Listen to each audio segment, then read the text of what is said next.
How's it going, guys? Happy Friday and welcome back to the channel.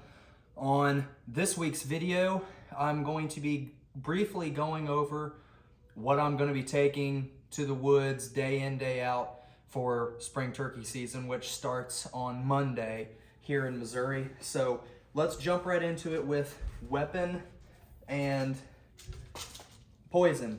So as I've told you guys a couple times, I do not plan on harvesting another bird unless, Lord willing, it happens with a traditional bow. I've never shot a turkey with a bow, and I've had some close calls, some shots fired, but not been able to pull it together. And like I said, Lord willing, this year's the year. So I have been unsettled on what bow I'm going to start out with on opening morning. And I think I decided on the new Hackberry bow that I made. No shelf, nothing, just shoot off the knuckles. But I'll tell you what, I was debating on what bow I wanted to use. I grabbed this one, walked out to the turkey target here earlier today, and every time I pulled the string back, it hit exactly where I was looking. And I took that as my sign that I'm supposed to take it. This bow, as I said, it's made out of Hackberry, pulls 52 pounds at 28 inches. Otter fur string, beautiful otter fur string silencers on a D97 string. The string silencers, I will shamelessly plug my friend Ron from Standing Wolf Archery. You guys can always find the link to his website down in the description box below any of my videos. But these beautiful otter string silencers I bought from him. And it's a neat bow, affectionately named Galicha, which Galicha is Cherokee for bow. So me and Galicha are gonna be in the woods together Monday morning. Arrows. Here, I'll just show you this one as an example. This is a wild turkey feathers from a turkey I harvested last year. On this particular arrow, all the rest are turkey feather fletchings also, but I bought these, made this one. I'm using full length 55-60 spine Doug fir shafts, 4-inch 4-fletch turkey feathers left wing, and I will be using Zwicky Deltas. These are sharpened up, razor sharp, ready to go, clean hair off your arm. The Zwicky Delta is going to be my go-to, but I have, I believe, 2 Zwicky Deltas. I'm only taking 3 broadhead arrows, and this one has a red band. That's an indicator that that's my judo. So in case I see a stump or something I can't help but shoot at. But I'm taking 2 Deltas, and then I'm going to take 1 No Mercy 4-blade. Zwicky No Mercy 4-blade. Also, great broadhead. All these broadheads fly awesome. Now, these arrows look great. So, pretty excited about that. They're coming in about 500, and you'll have to excuse my kid crying upstairs. But they're coming in right around that 580 grains total arrow weight. I was back and forth between what I was going to take the hill quiver. I love my hill style quiver, and but I think I landed on taking my side quiver, my side stalking quiver, because of wearing a backpack.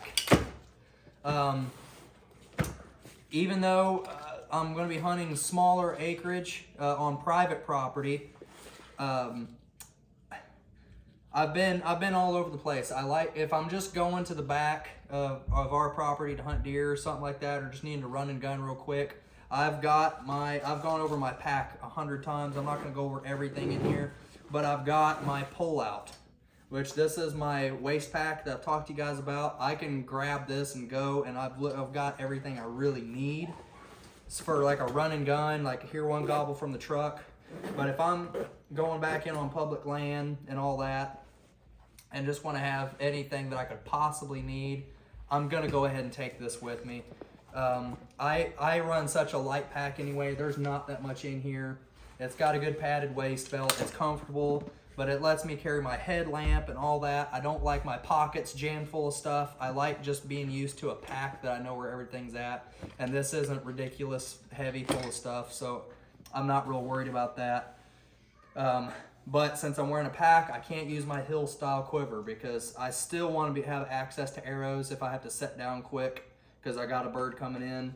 And so I can wear this backpack with my side quiver still draped around my side and able to get to arrows. So for turkeys and when I'm having to use a pack, this is going to be the combination.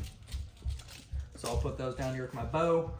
Just to finish out real quick, I'm going to use an arm guard because I'm going to be using a leafy suit. I'm not using leafy suit pants, I just use the jacket, but I'm going to have a leafy suit on. So I do want to keep any of the extra material out of the way, so I'll be using my arm guard and a beautiful tab that is a gift to me from, again, dear friend Ron at Standing Wolf.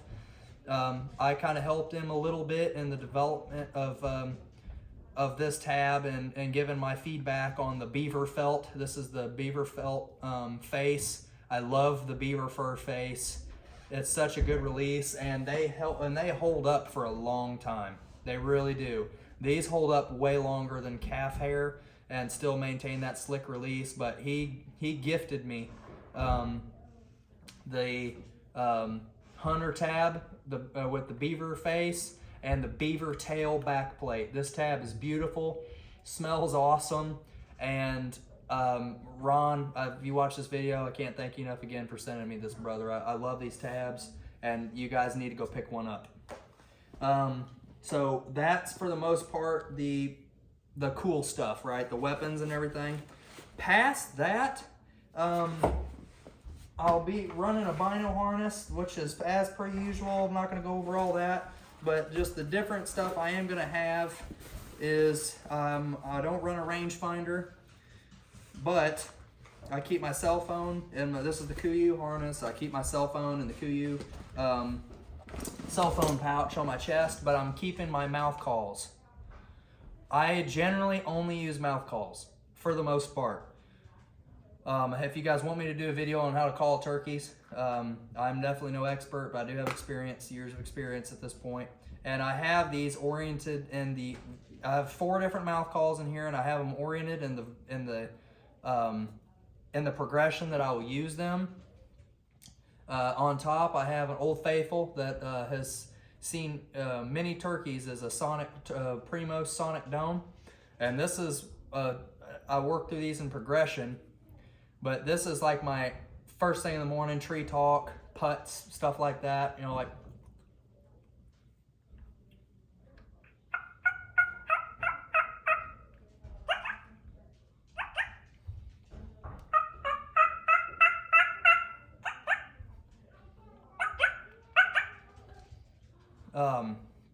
And so that's the one I'll start with first thing in the morning.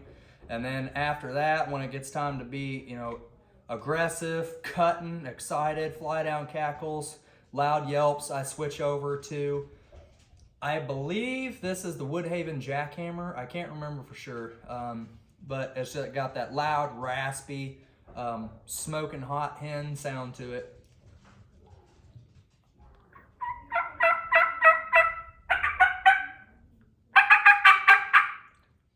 Just great sound, and that one has slayed a couple turkeys as well. And then there's a couple more in here, but I have them set up in the progression that I need them in the morning. So I start with my light yelp tree talking call, and then work into my more go-to calls, and that's going to stay right here on my chest at all times in this front pouch and my cell phone pouch. Moving on to the pack, the only thing different from any other thing that I carry that's normally in my pack, you guys can go watch all that. Other videos I've done about what's in my backpack. I've got my headlamp in here and whatever. But I'm carrying in Missouri, we can hunt all day now on private property, not on public. Public, you can still only hunt till 1 p.m., but private property, you can hunt all day long now as of this season. And for locating, and sometimes when nothing else is working, the hoot owls, I hoot owl with my mouth so I don't take a hooter call. This is a Primos mini howler, coyote howling call. I can't howl worth a crap with the turkey call, which is what a lot of guys do. They use your turkey call and you can coyote howl with it. So I just take this howler with me, and maybe earlier in the morning or midday, or any time during the day really, and especially in the evening, you can get birds to cut loose with a coyote howl. But other than that, you guys, again, you already know everything else that's in here if you go watch my old videos. Just the bare necessities. Like I said, this pack is not heavy. I do run I can't possibly go to the woods without this call. I've had this call for probably almost 20 years. This is the Primos box cutter. This call has seen every turkey hunt that I've ever been on. Every turkey that I've ever killed, this box call has been there, and a lot of times participated. The sound is so sweet. I've never been able to find anything that sounded this as good. And it's got the finger groove for doing cuts. They don't make these anymore, which is sad, but no better box call in my opinion. Love them. And the perfect size. I keep a rubber band over it. I mainly use this. I use my mouth calls almost all the time, always, because it's more convenient. I use this if I've got a really stubborn tom or some hens that I'm trying to call in, and I will call with my mouth and my box call at the same time to sound like two hens that are cutting back and forth, fired up, yelping. They have two different tones. And so I'll run a box call and a mouth call at the same time. So I always have my box call no matter what. So that's primary gear, guys. Other than that, since I am gonna be trying to do this with a bow, I am using decoys. I'm taking just a half strut Jake and a hen that I'm gonna stake low to the ground in a breeding posture. And this is gonna be the combo right here. I just have them on paracord. I can throw them over my shoulder. The stakes are inside of them. Just to throw them together quick.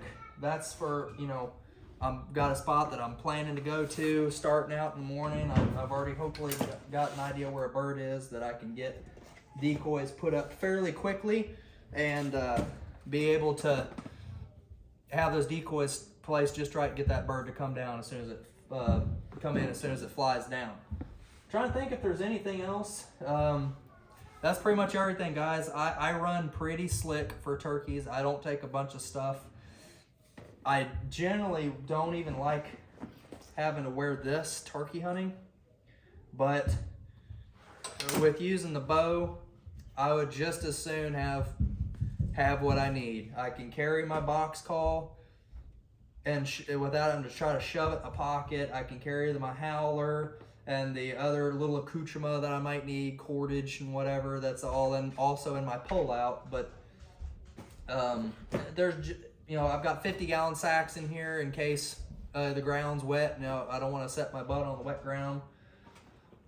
So I'm choosing to take this because it is comfortable. It's light. This thing probably doesn't even weigh 10 pounds. There's not that much stuff in here. And so I don't freak out about it too much. I'm going to take it. Trying to think if there's anything else. And I don't think there is. That's pretty much it. Oh, my seat. I will be using this. Is just a cheap dove hunting seat from Walmart. Got this on sale. End of season sale for about $8. And just sling it over my shoulder and go with it. But I'm primarily, I think, going to just use this if I'm in a more established spot. If I think there's any chance of running and gunning, I'm probably not going to take this. I actually, again, another reason I take my backpack, because this thing is very well thought out. I have years worth of hunting experience involved in this system. But if I can find the daggum thing, I might have taken it out. I've got a foam or a cheap orange foam pad that I use for just as something to set my butt on. And so They usually jam that in the back of here, but I don't know what I've done with it. I've taken it out and thrown it somewhere, so I'm gonna have to find that now.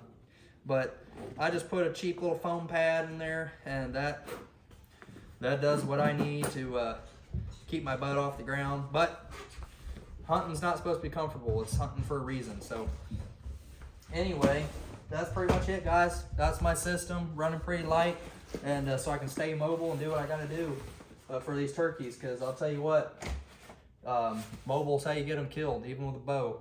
As you guys can tell, I'm doing this no blind, counting on the birds putting their heads behind their tail fan, or just concentrated in on the decoys where I can get slowly drawn back.